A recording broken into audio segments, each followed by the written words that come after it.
Welcome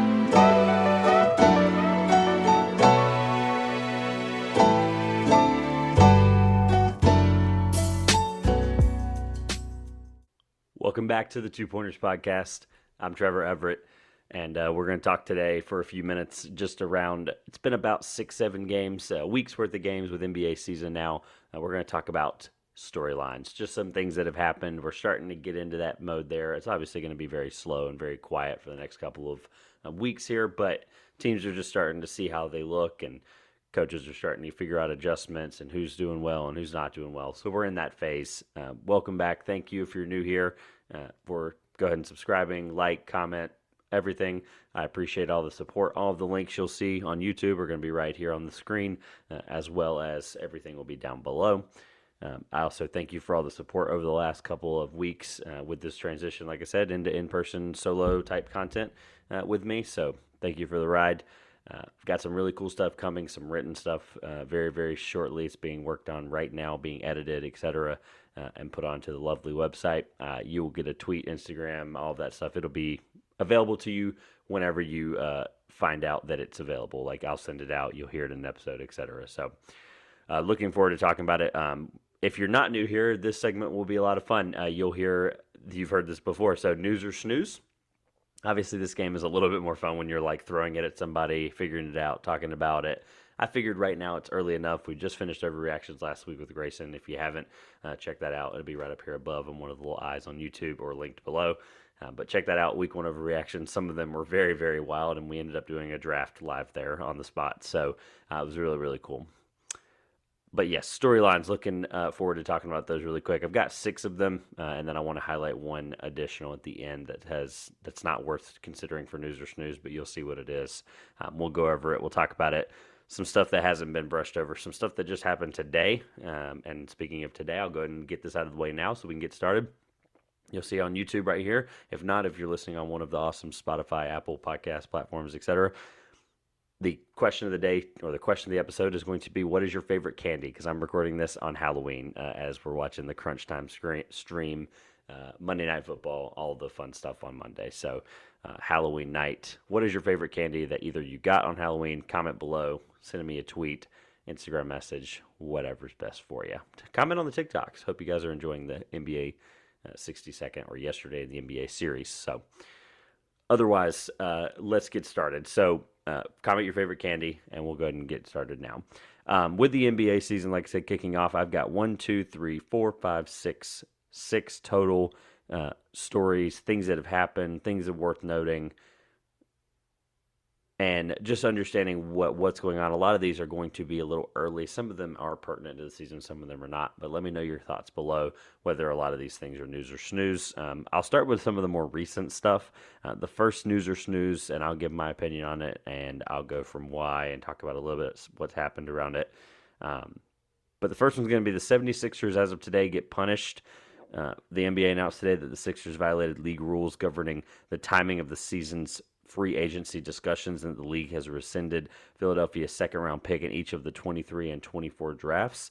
The rescindment of the 2 draft picks reflected findings following an investigation that the 76ers engaged in free agency discussions involving P.J. Tucker and Daniel, I always say his name wrong, Danuel House Jr., prior to the date when such discussions were permitted. The team fully cooperated with the investigation. So I'm going to initially up front tell you that it's snooze for a couple of reasons. It's snooze because it's the same slap on the wrist punishment that teams, quite frankly, just don't give a crap about. I'm sure, yes, people are going to say there are some teams, some GMs, some people, some executives, some owners, whatever the case may be. Some of them are going to care about picks and second rounders, whatever, et cetera. What I'm referring to is it's especially a guy like Daryl Morey who's going to do whatever he can to win and get whoever he wants, however he wants. It just doesn't. He's just not going to care. It is what it is. It's one of those things. I more so am referring to the fact that if the price of getting P.J. Tucker, which they were probably going to get P.J. and House Jr. anyway, but if the price of getting those 2 guys is 2 second-round picks, that's basically a pick each. It's snooze. I mean, until the NBA figures out a way to actually prevent this from being a problem, I don't see this continuing to, or I see this continuing to go on or not stopping. So really what I'm worried about, or more so, I want to say it's snooze for the fact that it's just the same punishment over and over again. I do like that they did go for a second round pick on each. So I guess that's adding up to something. But essentially what I'm referring to that I think is newsworthy, even though the 76ers getting punished is very snooze-worthy, is that the news around the fact that these are, you're basically taking away 2 second-round picks, that you're taking away 2 potential spots that people who are deserving of the draft can get drafted. Shout out to my boy Stephen Gillespie. I agree wholeheartedly with his tweets today about that. It's one of those things like, I'm glad he made that statement aware, and that tweet should have done a lot better than it did. If you haven't checked that out, No Ceilings guys, Stephen Gillespie, they're doing a lot of great work right now. Please check them out. Shout out to the No Ceilings guys for real. They're doing some awesome stuff. But Stephen made a great point. It's like you're taking away 2, especially in this past year's draft, you saw 58 picks instead of 60. That's 2 picks that guys could have got a different type of contract or could have been in a better situation if a team had drafted them. Obviously, at that point, I know how the agency stuff works towards the end of the draft. Your agents are going to potentially, give you the choice and like have you be like, well, let's push teams away so we can, have our choice in free agency and yada, yada, yada. Like, it's stupid sometimes, but it is what it is. It's 2 less people that can be drafted into a situation where that might have been, something that they wanted to strive for, obviously. So you're taking away 2 opportunities there. It's completely warranted to be frustrated with that. I mean, the draft community hopefully agrees with me on that, and Steven especially, but it's just, it sucks. Like, it's the same stupid punishment over and over again, and until the NBA figures it out, I mean, what are we doing here? I mean, we're taking away second-round picks. We're finding teams money that don't care. Like, there's really no, I mean, I don't have the perfect answer. I don't have any answer, quite frankly, on what the better punishment would be, but just addressing the fact that it sucks. It's a stupid, it's honestly stupid as a whole that it's even happening. Teams are going to do it regardless. They're going to keep slapping them on the wrist, making somebody an example. If it gets bad enough and somebody does a bad enough tampering, in this case they never actually called it that, but pre-free agency discussions, whatever, right? Call a spade. But until someone officially does something like bad or like they really want to chastise somebody and make them the example, like taking a first or I don't know, like if you're a 7 seed, you're now an 8. I mean, I'm just throwing out. None of these are going to happen. I'm just saying, until they make that example of somebody, it is what it is. It's not going to be something people care about. So I'm going to go with the 76ers getting punished as a snoozable event in the NBA today. Number 2. I'm going to lump this one together a little bit later with something else as well, but I'm just going to go with just the news and the stuff happening around the Nets as a whole. I'm going to go with it being news, obviously, right, with the Kyrie Irving situation, which I went back and forth. I started this an hour and a half or 2 later than I wanted to because I went back and forth about, do I address it? Do I even talk about it? Do I care enough to even make it a point that obviously he reposts something, whatever, right? Like, it's not good, and I don't support what he reposts, but at the end of the day, this is just, if I'm sticking to NBA storylines and how it affects NBA teams and players on the court, which is ultimately the production that matters that I'm here to talk about, then it is news. Kyrie doing all of that stuff, and hopefully, as of like, I'm glad I waited. As of 7 o'clock, right before I started recording this, he took everything down, and Steve Nash pregame interviews or whatever, talking about how it was really good for the locker room and the team and the camaraderie and yada yada. If you're hearing that stuff in Game 6, Game 7 of the regular season, it's news. It's glaring that that's even being a problem. Like, Bill Simmons and Rob Mahoney were talking on Thursday and on Bill's pod and said something to the effect of, nothing's happened with Kyrie yet. And literally 18 hours later, verbatim, he says, hold my beer. And, here we are talking about Kyrie Irving, the next Monday after here, I'm talking about him on the show. Kyrie's reposting of stuff, Steve Nash making comments, Steve Nash getting, the fired up thing was hilarious. I have no clue what to think about it. Ben Simmons sitting out for knee soreness.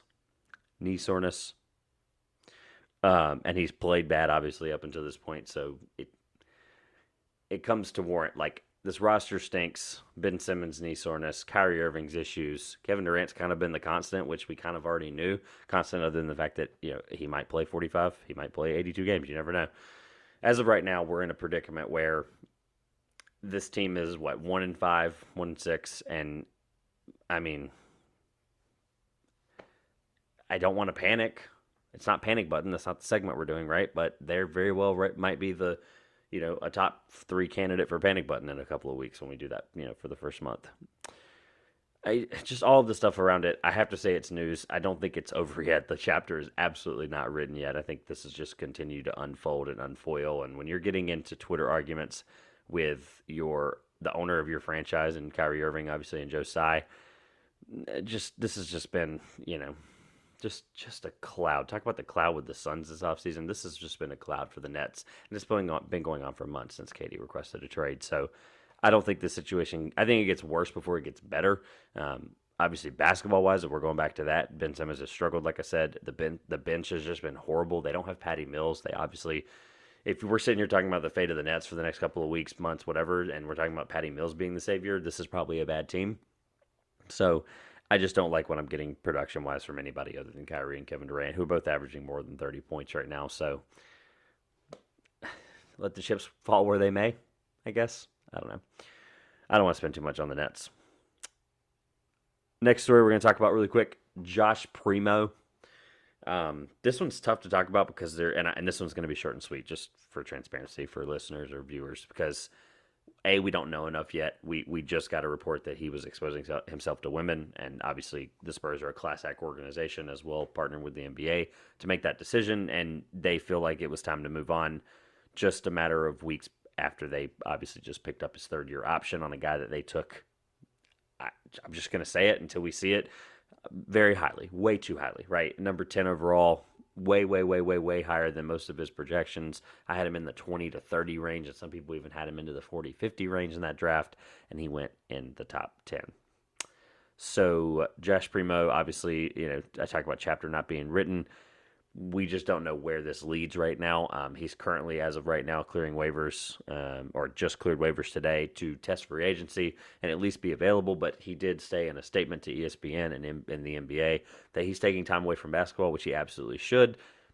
Obviously, there may be some legal ramifications coming. So, lingering around his situation, we will see what happens. 100%, we're sitting here talking about it. It's obviously news. The Spurs are, like I said, such a class act organization, even to the fact that they're 5-2 right now. That's besides the point. I mean, they're a class act organization, even when they try to lose for one of the best prospects we've seen in a long time, if not ever.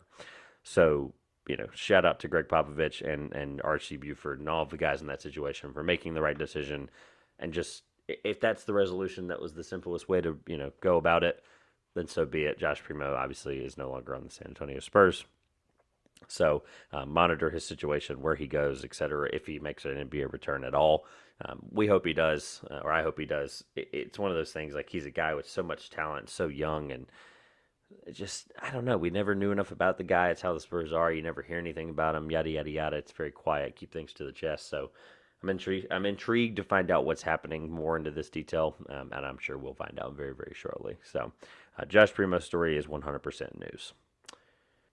Next one's going to be the teams with high expectations struggling. So we're talking about now, just thinking about, we're 6 to 7 games in the NBA season, right? So I'm going to go with Snooze up front. Like, these teams have, other than maybe the Nets. The Nets is the one team, I'll lump all these together in just a second. But teams that are under 500 as of recording this on Halloween is in the East. You have the Sixers, the Bulls, the Heat, and the Nets that are all concerning teams that are concerning in the regard of their record compared to last year, as well as their expectation coming into this year, I guess is where I landed with it. So the Bulls are kind of lumped into that as well.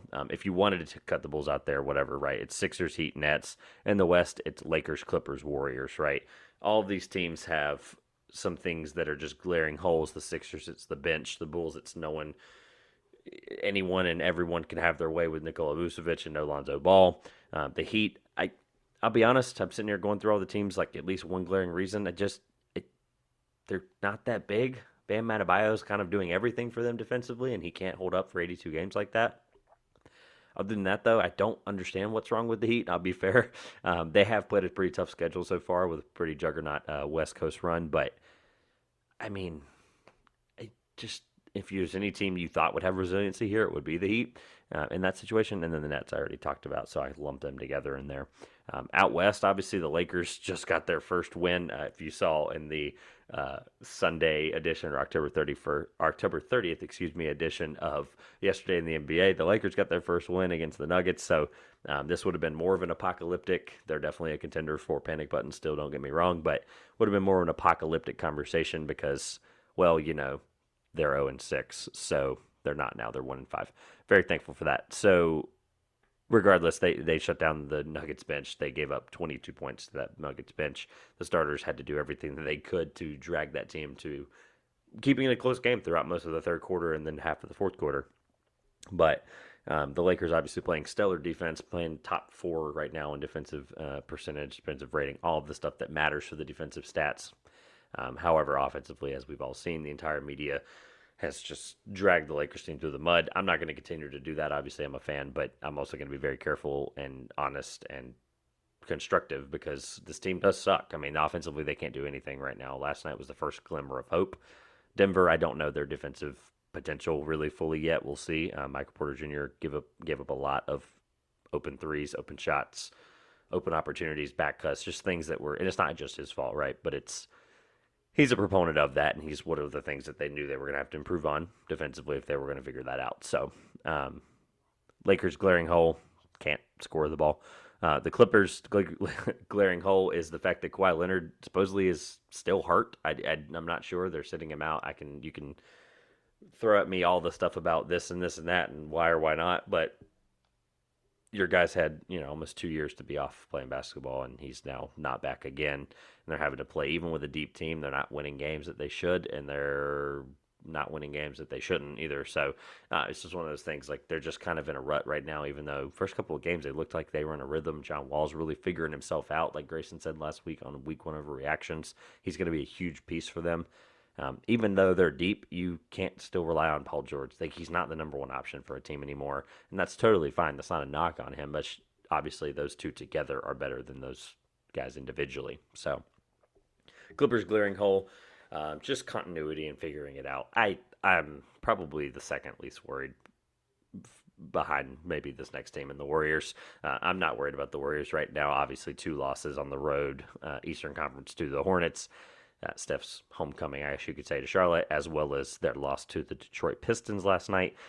Sure, like, you can overreact to that if you want. Cade had an unbelievable game. Sadiq Bey had an unbelievable game. The Hornets as a whole just beat them up. I don't really know what happened in that game, I'll be honest with you. It was the Hornets' first overtime win in 2 seasons, or last season and this season so far. So good for them beating the Dubs. But like I said, glaring concerns for a lot of these teams. One big, spot for all of them. But at the end of the day, it's Game 7. It's Game 8, right? It's a snooze for the sole factor of every single one of these teams has time to figure it out. Darvin Ham's a really good coach, at least so far. Obviously, we've seen, or we can trust so far from what we know. Ty Lue, I'm not worried he's going to figure. I'm not worried he's not going to figure it out. He's going to be fine. Steve Kerr, Eric Spoelstra, Billy Donovan, obviously I have my doubts. Doc Rivers, I have my doubts. But there's guys set in place to be able to help make these decisions to make these teams better in the future. So, totally fine. Not worried whatsoever. All right, number 5. Those of you draft, I guess we call them, I don't really know. This term is not my favorite, but draft sickos like myself, at least in the next couple of weeks, months, as we start to get into draft season. College basketball starts in less than a week. You will see some content from that from me very soon. If you haven't checked out my appearance on the clock, my guys Julian and Caleb, we talked about UNC. They did a very good job, or a series around the top 10 teams, basically top 10, 15 teams that they liked, and just really broke those teams down in detail. 30 minutes or less, just good, solid content around what some of these teams' expectations are, what some of their fallouts might be, some of their shortcomings, whatever.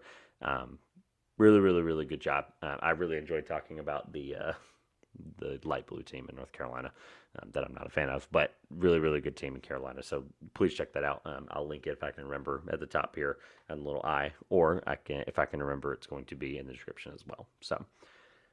Anyway, so side note on that with the draft. The NBA app is going to stream all of Victor Wembanyama's games completely for free on the app. This is 100% news. So obviously I didn't try to have a certain amount of news and a certain amount of snooze. I ended up having 3 of each. It kind of worked out that way. But the NBA app as a whole, it just completely, the NBA, please, if you want to sponsor me, please let me know. I absolutely would 100% do it. Besides the point. So the NBA app got a really, really awesome facelift last year, or the end of last year, beginning of this year. Maintenance to making it a lot more user-friendly, a lot more social media aspects to it with the stories and some really cool angles and perspectives of pregame, during the game, postgame that you wouldn't have gotten otherwise if the app had not made those changes. One of the things they've also done a really good job of is implementing the crunch time every Monday, which I'm currently watching in the background. So crunch time is basically the NBA's version of Red Zone, where they flip around to games every couple of minutes and show you what's happening highlights-wise. If you missed a dunk, or close games in the fourth quarter, or somebody does some crazy block, right? You're going to see that stuff live as it happens throughout the entire league. Completely free, has to be in the NBA app on your phone or mobile device or tablet. Really, really cool feature there. They do a really, really good job with that broadcast. I really enjoy it. Makes Mondays easier because Mondays have a lot of games. But the NBA app streaming Victor Wembanyama's games is 100% news, like I said, because this is not a guy that's playing in the G League, right? This is not a Scoot Henderson. This is a guy who's playing in a division of basketball in France, like a completely different country that the NBA's leagues are not affiliated with whatsoever. You're getting primetime television of a guy that I haven't shared my thoughts publicly yet, but if any of you are not new here and you have read my content in the past couple of years or know me or whatever, you know how I evaluate drafts. You know how I'm going to feel about Victor Wembanyama. He is as everything he sought out to be, hopefully, at least in my opinion. So, and I haven't even done super deep dives yet. My plan is to start super deep dives in January. So we'll see. This is just what I'm watching from games. Victor Wembanyama's game's completely free. Like I said, the free aspect is definitely newsworthy as well. It's completely implemented in the app. You can watch it right side by side with any other game that's on there. So just the NBA is doing a very good job of marketing this kid, and deservingly so.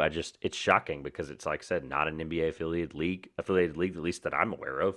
Obviously playing in the French basketball league, but you're getting a guy who's already being marketed well anyway, and you're basically putting it onto an app that hundreds of millions of people use. So this has to be news. I mean, obviously for us draft sickos, like I said, it's going to be awesome because it's just, you don't have to pay, you don't have to legally stream, you don't have to find this, you don't have to find that. You know exactly, for the next 22 games, you know exactly where he's going to be on the app every single time. So looking forward to spending more time watching his game, developing that film, but just you know what you're getting with this kid. Unbelievable talent. This isn't a draft rant whatsoever, but just understanding that this is a really, really big deal, and fans should definitely take advantage of it. If not, then more fun for us draft guys. So I know Caleb and Julian will appreciate that as well. Lastly, want to talk about the only real major injury that has affected or has not affected a team. Leave that up to the next couple of weeks, but obviously the Pelicans lost Zion. They are out without Ingram right now, and they're continuing to win and look good. But a team that lost their best player, who looks better than the Pelicans, they're 5-1, is the Portland Trailblazers. Damian Lillard's going to be out with a calf strain for 1 to 2 weeks. Like I said, prayers to Damian Lillard. No major injuries for anybody else, hopefully, but just more of a knock on wood moment there. But just knowing that Damian Lillard's hurt and they won their first game without him pretty convincingly.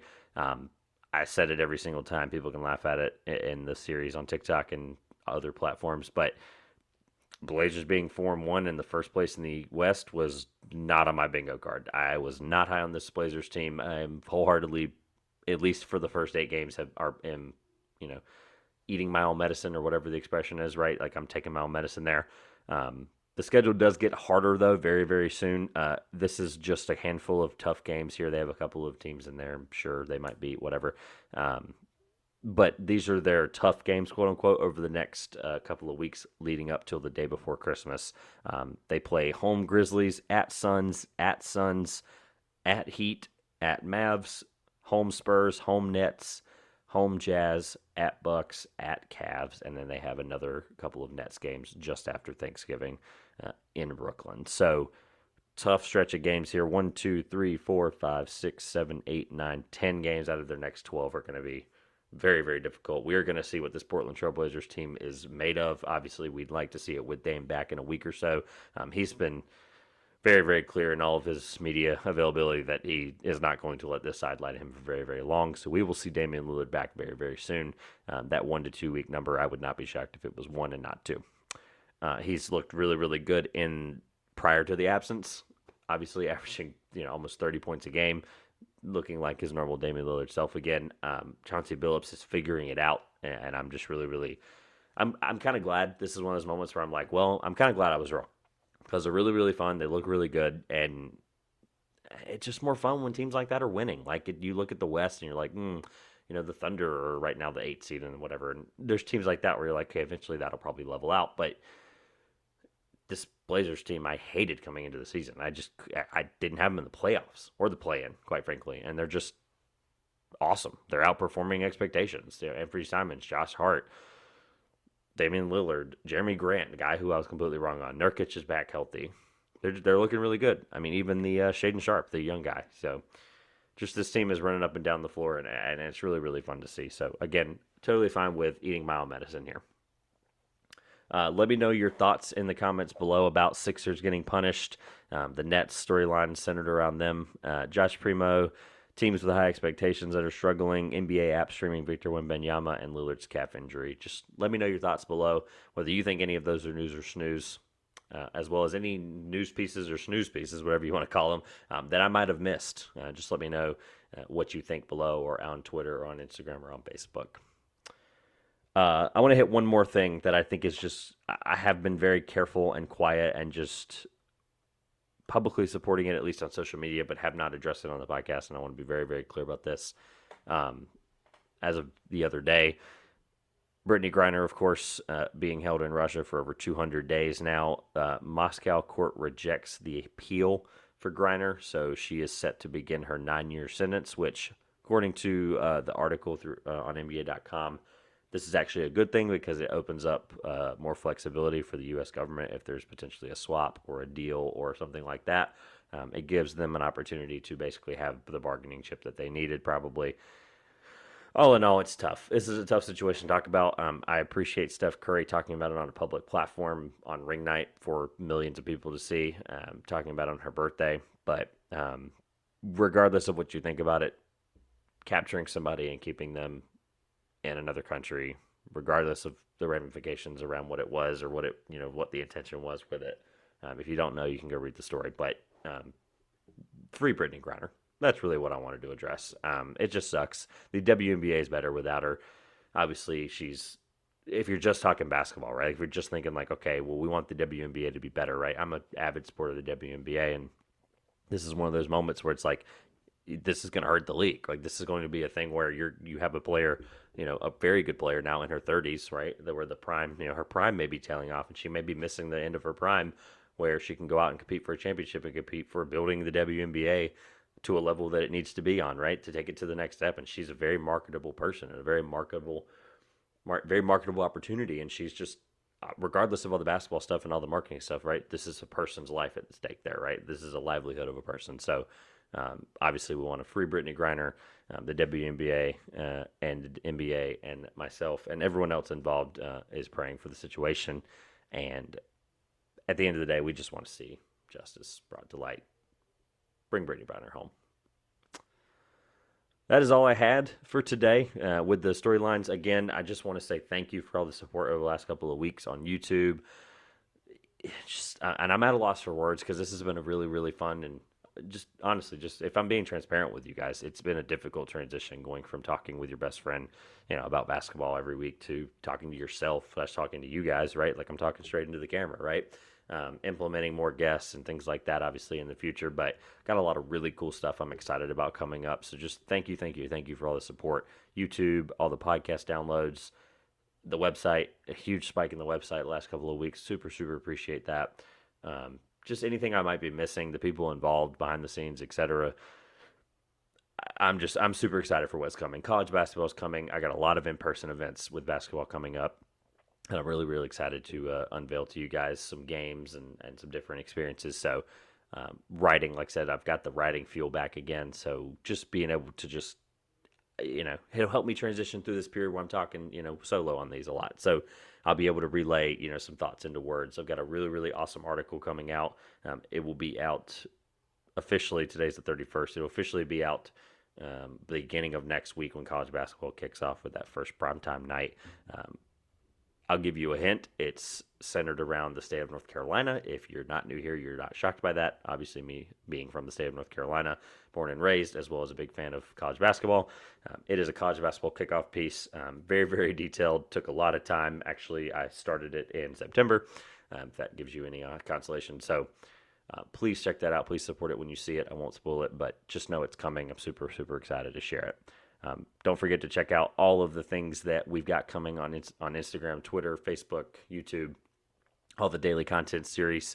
Thank you for all the support on the NBA in 60 Seconds or Yesterday in the NBA, whichever title you like or prefer. Shout out to On the Clock for all the support and having me on their channels last couple of weeks. All their links and everything will be below. Check them out. Support their content as well. We're in this together, so... that'll do it. So thanks for all the ranting or listening to my ranting at the end. 30 minutes on the dot. That's what I was aiming for.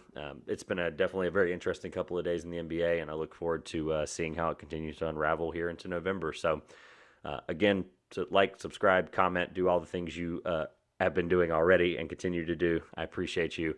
Don't forget to let me know what your favorite candy is. This has been the Two Pointers Podcast. I'm Trevor Everett. We will see you later.